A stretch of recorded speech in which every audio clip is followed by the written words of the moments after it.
कौरवों की तरफ से शंखनाद हो चुका था और अब बारी थी पांडव सेना की।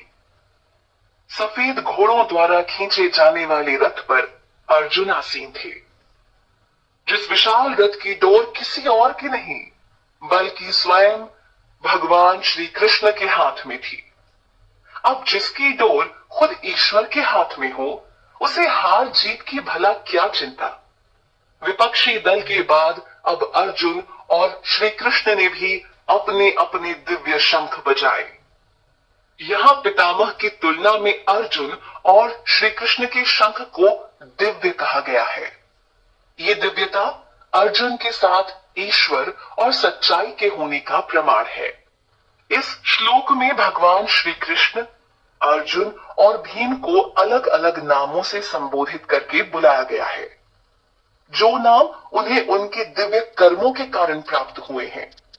जैसे कि भगवान को ऋषिकेश कहा गया क्योंकि वो सभी इंद्रियों के स्वामी हैं। अर्जुन को धनंजय कहा गया है क्योंकि एक समय पर उन्होंने अपने बड़े भाई के लिए धन जमा करवाने में मदद की थी, जिस धन से उनके भाई यज्ञ करना चाहते थे। जबकि भीम को यहाँ वृकोदर कहा गया है क्योंकि वो अधिक खाते हैं। साथ ही उनके द्वारा किए गए अति मानवीय काम एक आम व्यक्ति के बस से बाहर है। तो यहाँ भगवान या कहीं ऋषिकेश ने अपना 5 जन्य शंख बजाया, अर्जुन ने देवदत्त नाम का शंख बजाया और भीम ने पौंड्र नाम का अपना भीषण शंख बजाया। इस तरह इन्होंने अपने अपने दिव्य शंख बजाकर दुर्योधन के सामने कड़ी चुनौती पेश की। निसंदेह शंखों की आवाज विपक्षी सेना के दिल में डर पैदा करने के लिए काफी थी, लेकिन युद्ध तो अभी आरंभ होना था। ऋषिकेश, धनंजय तथा भीम के बाद अंततः कुंती पुत्र राजा युधिष्ठिर ने विजय नाम का अपना शंख बजाया, जबकि नकुल ने सुघोष और सहदेव ने अपना मणि पुष्पक शंख बजाया। शंख ध्वनि बता रही थी कि अब वो युद्ध के लिए बिल्कुल तैयार हैं, जिसकी मंशा से ही सब युद्ध क्षेत्र में एकत्रित हुए हैं।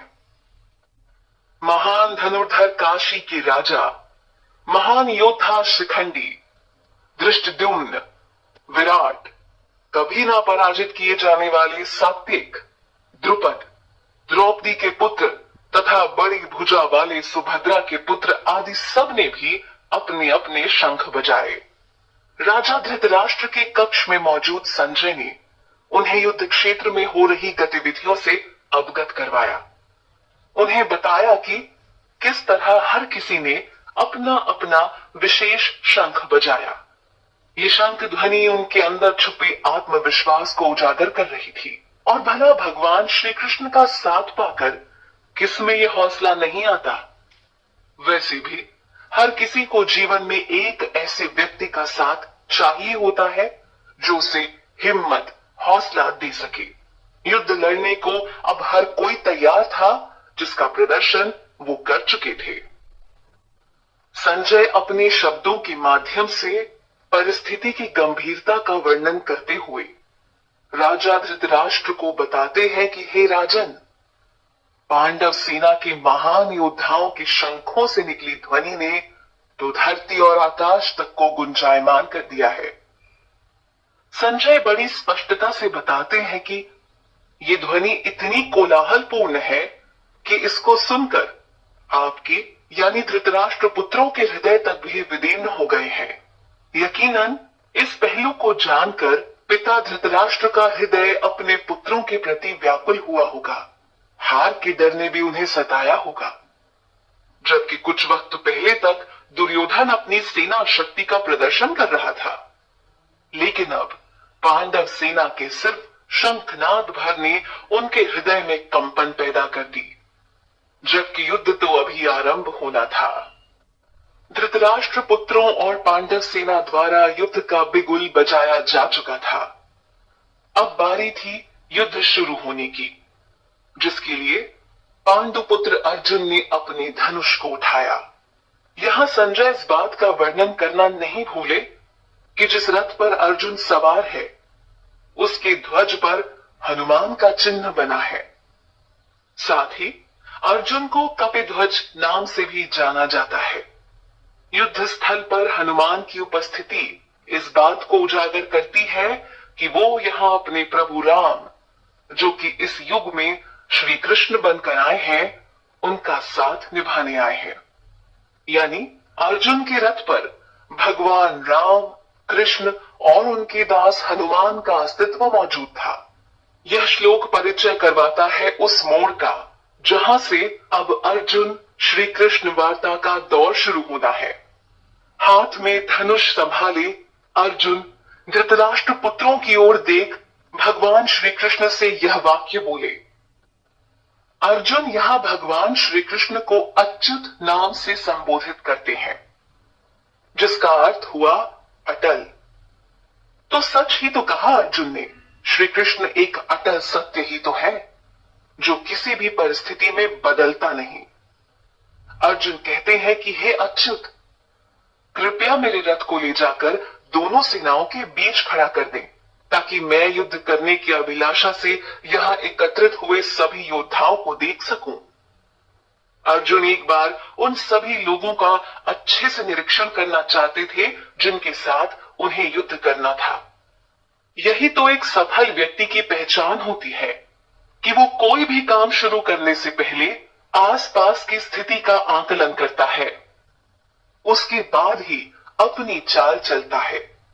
बिना सोचे समझे कदम रखने वाले अक्सर खुद मार खा जाते हैं। इस तरह यहां अर्जुन अपनी बुद्धिमानी को दर्शाते हैं, जबकि भगवान होने के बाद भी एक सारथी के रूप में अर्जुन का आदेश लेकर श्री कृष्ण ने कर्म निष्ठा की विचारधारा को दुनिया के सामने रखा। उन्होंने ईश्वर या बड़ा होने का अहंकार नहीं दिखाया, बल्कि जो जिम्मेदारी उठाई उसे निभाया भी। वैसे श्री कृष्ण सिर्फ मित्र ही नहीं, सारथी ही नहीं, बल्कि अनेक किरदारों को सफलतापूर्वक निभाने की कला जानते हैं। वो यह भी जानते हैं कि बिना हथियार उठाए युद्ध कैसे जीता जाता है।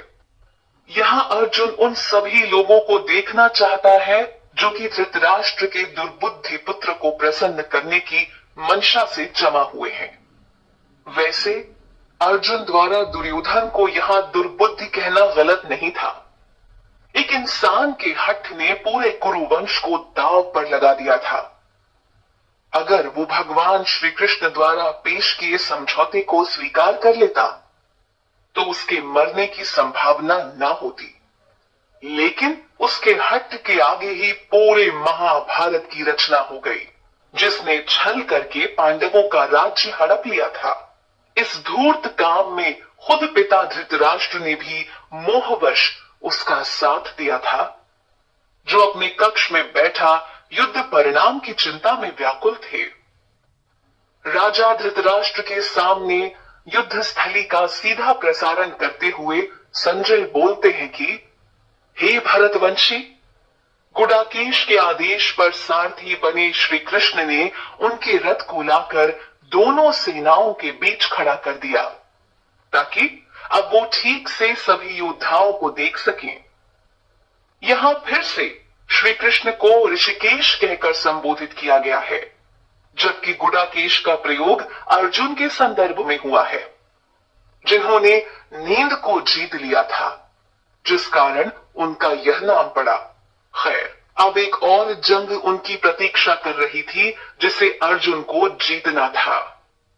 भीष्म, द्रोण तथा दुनिया भर से एकत्रित हुए समस्त राजाओं के बीच भगवान श्री कृष्ण खड़े हैं, जो कि अर्जुन से कहते हैं, हे पार्थ, युद्ध के इरादे से इस धर्मस्थली पर एकत्रित हुए सभी कौरवों को देखो। प्रथा का पुत्र होने के कारण अर्जुन को श्री कृष्ण यह प्रथा नाम से बुलाते हैं। प्रथा अर्जुन की माता कुंती का ही अन्य नाम था। एक एक क्षण करके महाभारत का युद्ध उस दिशा में बढ़ रहा था जहां भगवत गीता उजागर होने ही वाली थी। श्री कृष्ण अर्जुन की मनोस्थिति को पहले ही जान चुके थे और उसकी मदद के लिए पूर्णतया तैयार थे।